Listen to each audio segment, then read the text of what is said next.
What's going on, YouTube? Sacramento Gang Archives here, and today we're here to talk about WACK100 and a little bit about his upbringing and how he got famous and how he made his way into going back and forth with CML. You send me deals, but Okay, do I manage you?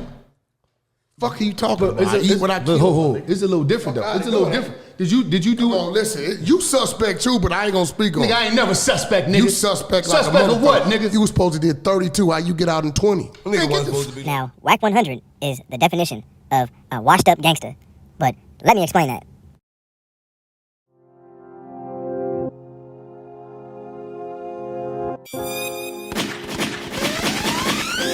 Damn, son, where'd you find this?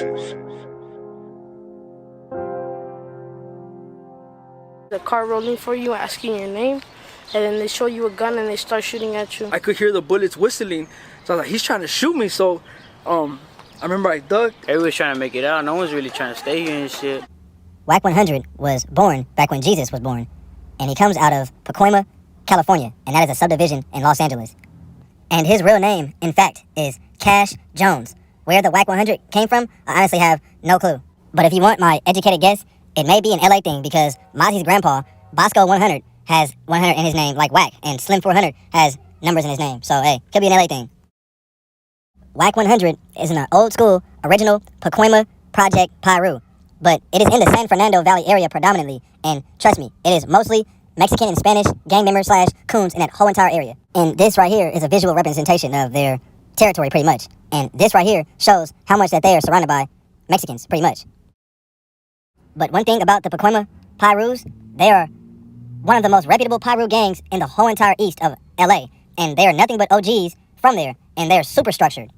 But not to mention, nowadays they are still going strong, and it's a lot of casualties that still happen to this day. And they actually have a couple of coon rappers, but their music is trash as fuck. I mean, look at this shit. Gang, where niggas really gang bang. Bitch, I'm on that same thing. All he heard was bang bang, but ain't thing. All my niggas on that same thing. All my niggas really flame things. Bitch, I'm from the gang, where niggas really gang bang. Bitch, I'm on that same thing. All he heard was bang bang, but ain't thing. Bitch, I'm from the gang, where all we do is gang bang. All he heard was bang bang, brang thang. What the fuck?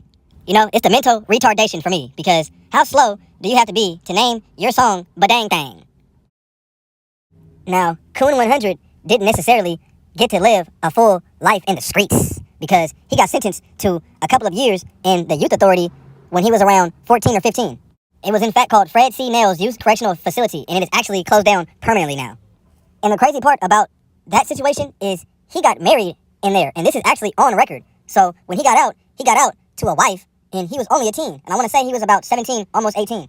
But WACK100, being a coon from the Pacoima Pirus, he wasn't going to last too long. He only lasted about 6 months. But this time, when he went back, he turned 18, and he was in prison.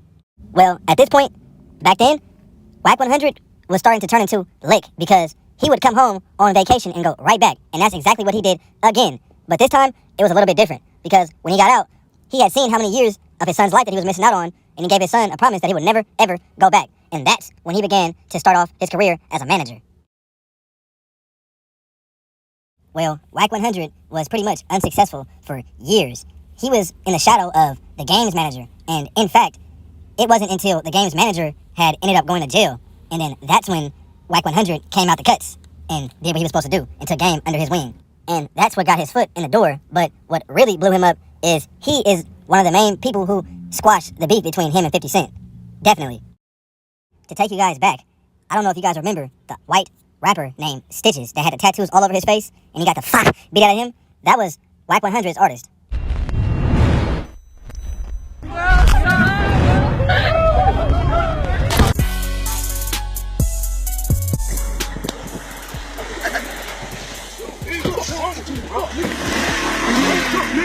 What's up, nigga? Huh?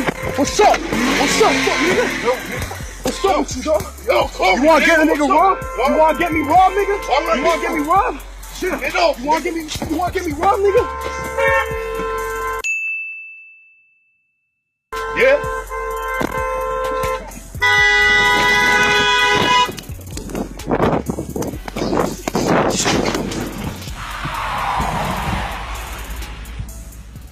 WACK100 tried to use the street cred that he had back in the olden days when Jesus was born and tried to put that towards the industry. But honestly, that's why I called him washed up, because what he used to do back in the day is pretty much uncharted, and nobody gives a fuck about that old ass gangster shit that he used to do back in the 1700s. WACK100 runs the fuck out of his mouth, and that's why everyone in the industry wants to beat the fuck out of him.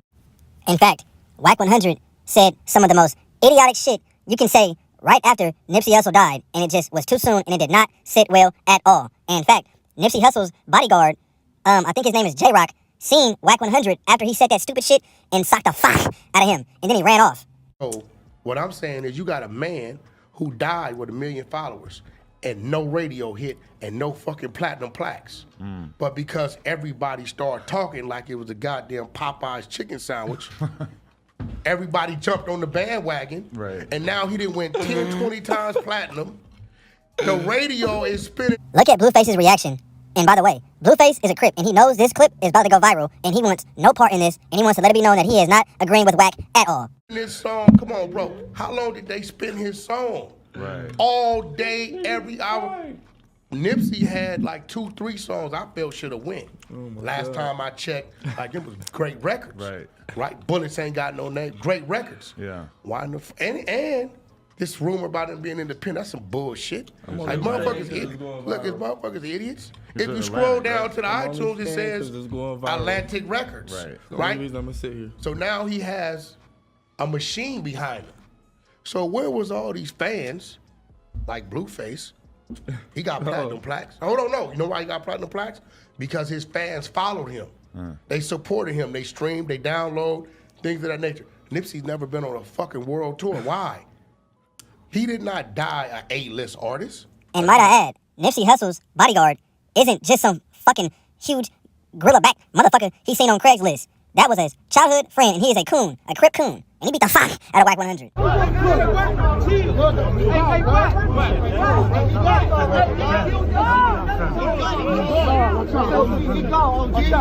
He gone, OG. He gone. OG, he's already left. OG, he already left. He already left.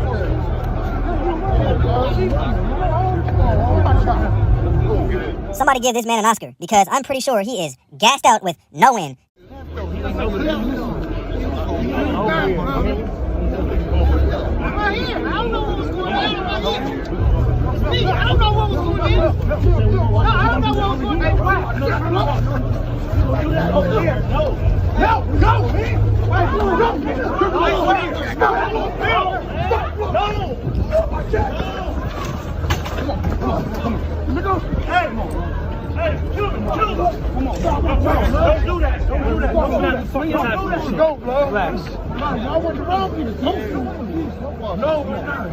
Then this hilarious footage of him fighting 2 grown men with these baby Tyrannosaurus Rex arms, looking like a fucking fool.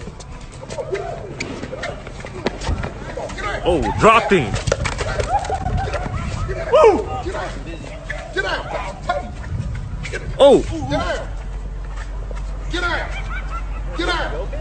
Get out! Hey, get his plate. Get his Get plate. all that! Get his fucking plate. Get all that! You touched me, nigga! You tried to rush me, nigga! Yeah, get out! Damn. You going to bed? Hey, bro, I paid a little property taxes to you. Y'all got that fucker? Bag of Boston, homie. Straight up. Hey, you gonna tell me you bag of Boston? That app is trash. Only with Experience app can you get your free FICO score and raise it instantly with Experience. Can we take a second to appreciate the fluidity of the form and that footwork that WACK100 possess? I mean, look at this shit. And then the crazy part about it is, he sat down with Tekashi 6ix9ine for an interview, but then 21 Savage said that he was lame as fuck because he's supposed to be a gangster, but he's doing sit-downs and agreeing with Tekashi 6ix9ine, saying he did nothing wrong. I said you lame for agreeing with anything that nigga say. Okay, now listen. When you say lame, right? Because y'all lingo look different. What you mean by I'm lame? Like, what you mean? Like, I don't agree with it. I don't agree with what You don't agree. What is it that you don't agree with? Like, I just feel like a gangster and a rat can't agree on nothing in life. I don't give a damn how right a nigga is. So you been real humble. Me and you both know, nigga, if you was standing in front of me right now, you wouldn't have that energy. Yeah, You gotta stop nigga, doing that's that. cap. Nigga, that's on my kids. Nigga, All right. check this out, bro. Check Nigga, this I out, will bro. beat your motherfucking little ass, you little bitty ass boy. Man, that's I will beat your y'all little niggas. ass, little bitty ass boy. Yo, Now 21. we Look, y'all, talking. so do me a quick favor and look up WACK100 versus, and you will see a whole bunch of people pop up. And reportedly, he got $43 million just to sit down with Tekashi 6ix9ine in future budget plans. Also, he had reached out to Birdman shortly before Blueface blew up on a business venture opportunity. And Birdman actually liked the opportunity that WACK100 was presenting. And that's when they made Cash Money West Coast. And Lavish D was doing a whole bunch of perping like he got signed to them at that time. It is, niggas banked up, niggas fucking with Birdman, nigga. You know what I'm saying, on this Cash Money shit, finna take over the world. And that's that, you know what time it is, man. Hard work and dedication paying off around this motherfucker. Hostile takeover. You already know what it is. One thing about Lavish D is that motherfucker loves to play with the internet. And he said in a song that he never signed a deal because it wasn't enough. But WACK100 later came out and exposed the truth and said that he basically got CML blackballed because he likes to kick it with Mozzie. WACK100, even though you got baby arms, I'll give it to you. You beat the fuck out of them. And all that bullshit you got going on, I know you're a family man. You got a beautiful wife named Kimberly and a beautiful daughter named Devin. And you got a grown-ass son named Don. I don't know why in the fuck you're out here trying to be the baby boy Melvin of the industry. I mean, fuck. Tell me I'm not the only one who thought that motherfucker was Ving Rhames. No, little nigga, you can never be like me. You don't need to be like me. But what you need is to stop sitting around here trying to blame everybody for your problems. You need to check yourself. Oh, you know what your problem is, baby boy? You got shit all twisted.